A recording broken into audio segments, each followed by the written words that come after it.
G'day guys, E53 here, and we're taking a look today at the newly released Formula Renault 3.5, which has actually just been released in the latest build for iRacing. It was released along with the new Formula 3, or the Formula 3 car that's from Dallara that's been raced over the last few seasons, and this one's another one. We've already got the Formula Renault 2.0, the 2-litre Formula Renault, and this is the Formula Renault 3.5. It's really designed, I suppose, and I think it's been released to fill that gap between Formula 1 and, say, the Formula 3 and the Formula Renault 2.0 and the Star Mazda and those sort of lower tier open wheeler cars. And I guess from a speed perspective, I'm sort of expecting it to be sort of comparable to the IR18 Indy car.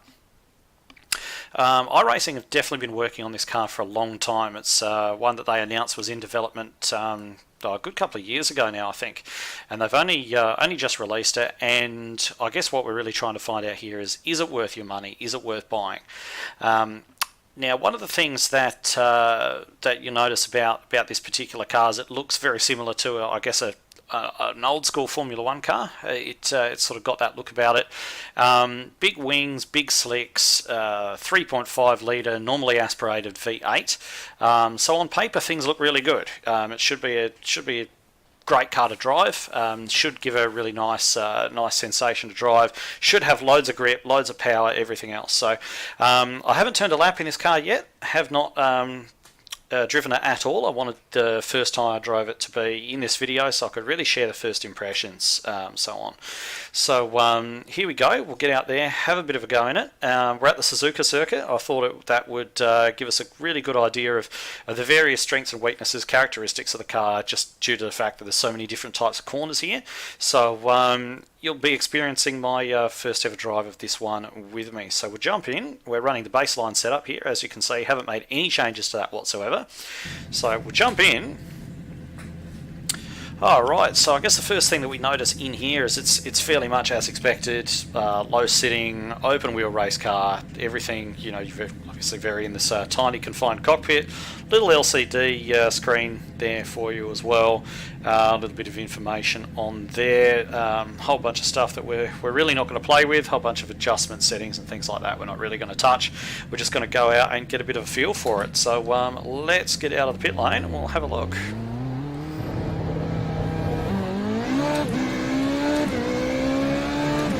Plenty of power. I think it's got a 500 and something horsepower, 550 or something like that, so not that surprising.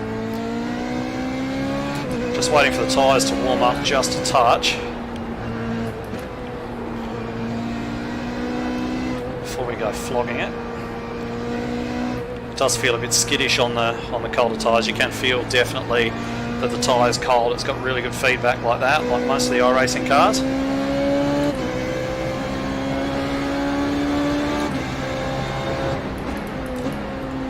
I expect it to have to be a little bit more ginger with the throttle, but you can really step on it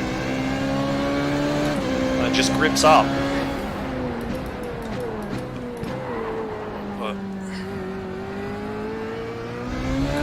A lot more user-friendly than I was expecting so far, that's for sure. I'd have to run them back to back, but it doesn't feel as fast as IndyCar. Oh, I made an absolute mess of that. Run a bit wide. 130R is going to be interesting.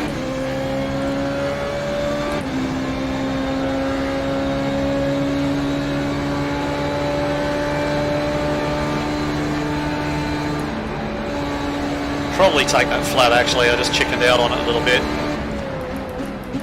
Whoa, absolutely messed up that chicane completely.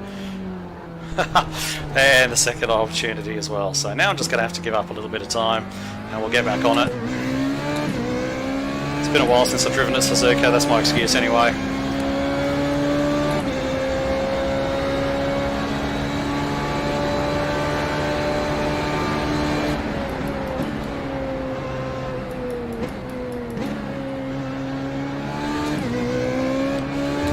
I really did expect to have to be gentler on the throttle. Really mash it.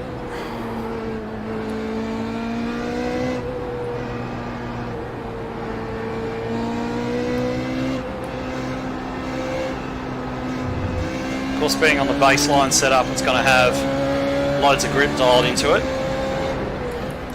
And usually you'll find in the open setup races, and I'm not sure if this is going to be open setup series or not once it goes official, but in the open setup series you generally find that the good drivers at least will take as much downforce off as they can possibly get away with. And of course the better drivers can drive it with less downforce, and that tends to be the way of it with all the open setup cars. Can't quite get down through the gears as quickly as I'd like, but that might just be me.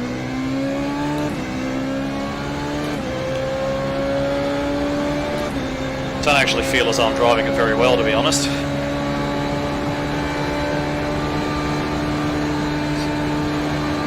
Oh yeah, we're easy flat through 130R. Not even trying. Whoa! Okay, 2 laps in a row I've absolutely messed up that chicane. That time the rear's just locked completely. So it can buy you, as it turns out. I'm not going to edit this to edit out my mistakes. I'll completely show you the entire learning process that I go through when trying out a new car.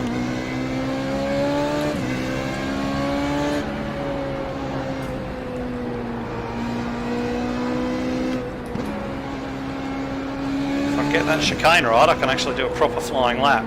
It's not compromised.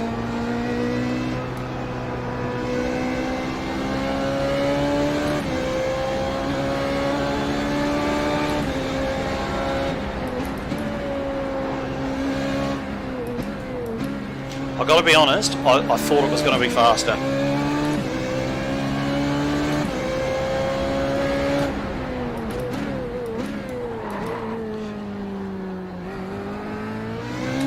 These days I'll get that hairpin right. I am struggling with the braking on it.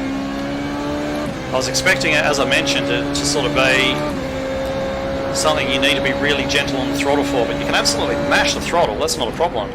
It's the brakes that I'm struggling with. Haven't got that corner right yet either, not even close.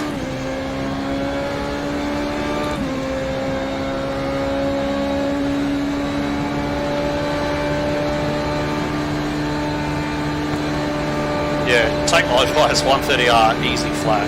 Okay, nice and early on the brakes this time, don't stuff it up. Everyone's watching, don't make an idiot of yourself. Again.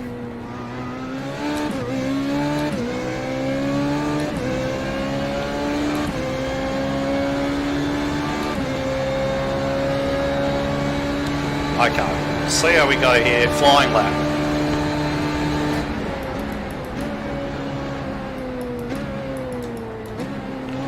Really can't downshift that quick. You can't sneak back through the gears. I mean, in the Indy car, you just bang, bang, bang, bang down through the gearbox. This won't let you. So you've got to brake in enough time to allow yourself to get down through the gears.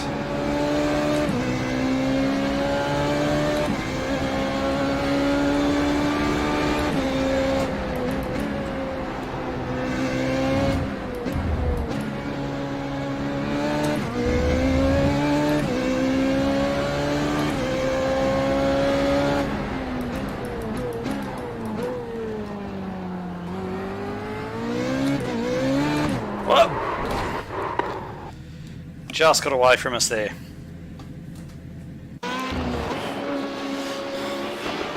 Yeah, so not feeling as though I've really had a chance to completely get on top of the car, but I guess in terms of first impressions, yeah, one of these days I'll get that hairpin right, that's an impression. But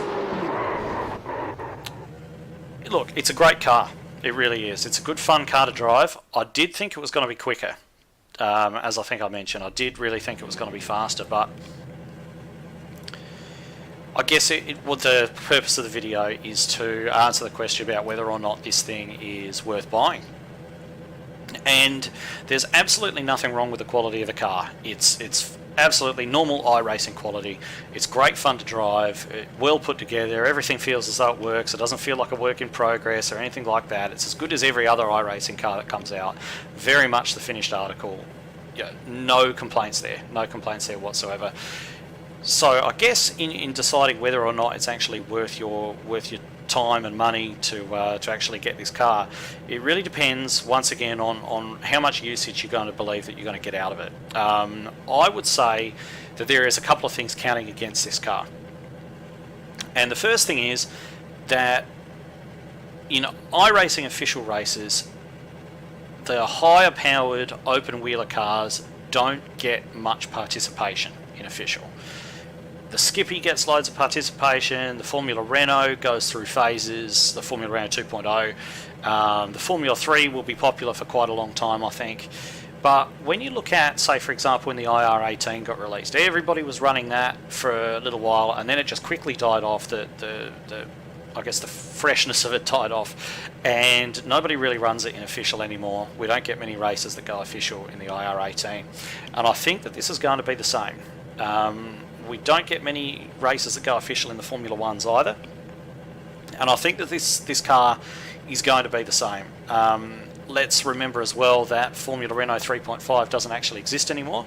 It's taken them that long to get it out because, as I mentioned, they started development on this car a couple of years ago, and they announced it a long time ago. But the series doesn't actually exist anymore. So that makes it really technically historic content. And look at the other historic content on iRacing as well. I mean, even legendary cars, Lotus 49, the other Lotus, the 79 I think it is, or 75, I forget. The Audi 80, IMSA GTO car, and all these legendary cars from the past, even they don't get a lot of following in the official series. And I think this is going to be the same. I've just got the feeling about it. There's going to be a short fad while it's new, and I don't think after that it's going to last in terms of official race participation. And that's a shame, because it's a great car. It's a fun car. It's got all the characteristics of an open wheeler car that you want. And honestly, if you're in a league that's going to run this car, snap it up. Don't even think about it. Go out and get it, because if you're going to get a couple of seasons racing out of it, guaranteed, through doing it in a league, it's totally worth it. But if you're not in a league and you're just going to be looking to run this in official races and so on, sadly, and I hate to say it, but you shouldn't buy this car. That's my personal opinion, is that it's not going to be popular enough in the long term in the official series to be bothered spending the money that it costs to buy it. Of course, we all know that iRacing content isn't cheap, and yeah, it's sad to say it, but I really do think that if you're looking for something to run official in and to be able to run loads of races in with lots of good competition and so on, I just don't think this is a car. And I'm sad to say it, but that's the way I see it. So, do you agree? Do you disagree? What's your verdict on the car? Have you got it? Do you have a different opinion to me?